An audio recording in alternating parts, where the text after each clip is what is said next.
Roman Reigns confronts Brock Lesnar for brutal War Games match at WWE Raw. Roman Reigns just made the biggest mistake of his career. After years of dodging Brock Lesnar, after spending months hiding behind the bloodline, after building this entire tribal chief persona on the foundation of having Paul Heyman manipulate every situation in his favor, Roman walked onto Raw last night and demanded a confrontation with the Beast incarnate. And you know what happened? Brock didn't just accept the challenge, he humiliated Roman in front of the entire WWE universe. This wasn't the calculated, dominant Roman we've seen for years. This was a desperate man trying to prove he's still relevant in a world where Brock Lesnar just aligned with the most destructive forces in WWE. And what Brock proposed? A War Games match that's going to be the most brutal encounter these two have ever had. But here's the question nobody is asking: is Roman Reigns actually scared? Let me paint you the full picture of what went down on Raw, because if you missed this, you missed Roman Reigns' entire aura crumbling in real time. The show opens, and instead of some mid-card segment, we get Roman's music hitting. The tribal chief walks out, no bloodline members with him,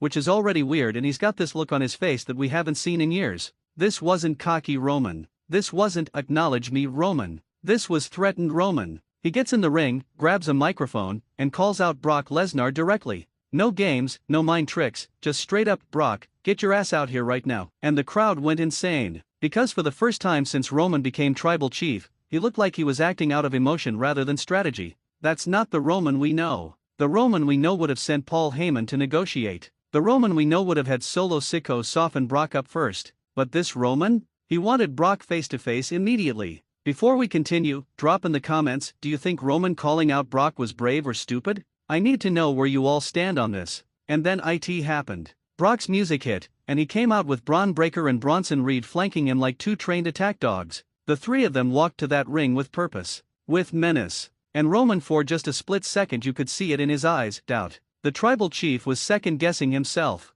But he couldn't back down now. Not in front of millions watching. Not after talking all that trash. Brock gets in the ring, gets right in Roman's face, and the tension was so thick you could cut it with a knife. These two have history, multiple WrestleMania main events, countless brutal matches, a rivalry that's defined modern WWE. But this felt different. This didn't feel like two superstars about to have another choreographed confrontation. This felt like two alpha predators deciding who gets to survive. And then Brock spoke, and what he said will change everything. He told Roman, "You want to fight? You think you're still the guy? Prove it. War Games. You and your so-called bloodline against me, Braun Breaker and Bronson Reed. 5-on-3. And we'll still destroy you." The disrespect. The audacity. Brock basically told Roman that even with a numbers advantage, the bloodline couldn't beat his team. Quick question for the comments: who would you pick for Roman's War Games team if this match happens? And can they actually win? Now let's break down why this is genius booking but also potentially disastrous for Roman Reigns' character. War Games is the most unforgiving match in professional wrestling. 2 rings, 1 cage, weapons everywhere, survival of the fittest. This isn't a match where Roman can rely on interference or clever tactics. This is raw violence for 30 to 40 minutes. And Brock just challenged him to bring 4 other people, acknowledging that even with help, Roman is in serious danger. Think about the psychology here. Brock is saying, you're not enough by yourself anymore, Roman. You need backup. You need numbers. And even then, you might not be enough. That's the ultimate disrespect to someone who's been calling themselves the tribal chief, the head of the table, the greatest champion in WWE history. Brock just reduced Roman's entire legacy to "you need help to compete with me." And Roman's response? He accepted. Right there, no hesitation, no consultation with Paul Heyman, no strategic planning, he just said yes. That's either the most confident we've ever seen Roman, or the most reckless. Because now he's locked into a match where Brock Lesnar, Braun Breaker, and Bronson Reed are going to try to end his career. Let's talk about the teams for a second, because this is where it gets fascinating. Brock's team is already set: himself, Braun, and Reed. 3 absolute monsters who've been destroying everyone in their path. They're unified, they're violent, they're hungry. But Roman's team? That's a question mark. The bloodline has been fractured. Solo Sikoa has been doing his own thing. The Usos have had tension with Roman. Paul Heyman might still be conflicted. Who does Roman actually trust to have his back in War Games? Comment section time: if you were Roman, would you trust the Usos after everything that's happened? Or would you look outside the bloodline for help? Here's my theory on how this plays out, and I think it's going to shock people. Roman is going to have to humble himself and recruit. He's going to have to go to people he's wronged over the years and beg them to help him survive. Imagine Roman Reigns having to ask Sami Zayn for help. Imagine him having to approach Kevin Owens. Or what if, and this is crazy, what if Roman goes to Cody Rhodes and says, "We have our differences, but Brock's team is a threat to everyone. Help me take them down. That would be insane character development. The tribal chief, who spent years making everyone acknowledge him, now has to acknowledge that he needs people. That's humbling. That's vulnerability we've never seen from Roman. And it would make this War Games match not just about violence, but about whether Roman can actually unite people instead of just dominating them. But here's the problem: what if nobody wants to help Roman? What if everyone he's buried, everyone he's betrayed, everyone he's manipulated over the years says no? Then Roman goes into War Games with a thrown-together team that doesn't trust each other, facing the most cohesive unit in WWE. That's a massacre waiting to happen. And let's be real about the matchup itself. Brock Lesnar in War Games is terrifying. This man thrives in chaos. He loves violence. You put him in a cage with weapons and tell him to destroy people? That's his natural habitat.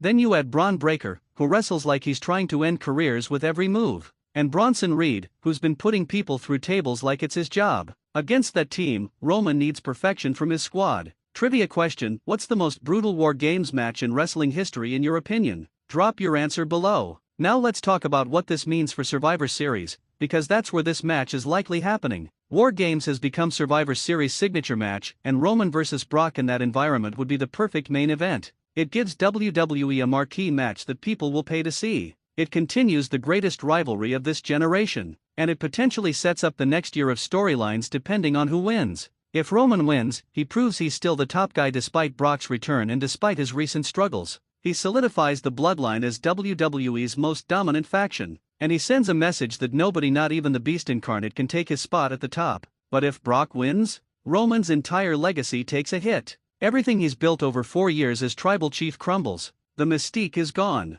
and WWE enters a new era where Brock's faction rules with an iron fist. That's massive stakes. Here's something else to consider: Paul Heyman's role in all this. Paul has been Roman's advocate, his wiseman, his strategist for years. But Paul also has history with Brock. Deep, complicated history. Where does Paul's loyalty truly lie? What if in the middle of War Games Paul has to choose between Roman and Brock? What if that's the real story here? Comment bait: do you think Paul Heyman will betray Roman during War Games? Yes or no, and why? The intensity of their confrontation on Raw cannot be overstated. When they were face to face, you could feel the hatred. These aren't guys who are just playing characters, there's real competitive fire there. Both of them know they're legends, both of them want to be remembered as the guy of this era, and neither one is willing to step aside. And the crowd was electric. Dueling chants of Roman Reigns and Suplex City created this atmosphere where you genuinely didn't know who people wanted to win. That's perfect for a main event program. You need both guys to feel like legitimate threats, and this confrontation accomplished that.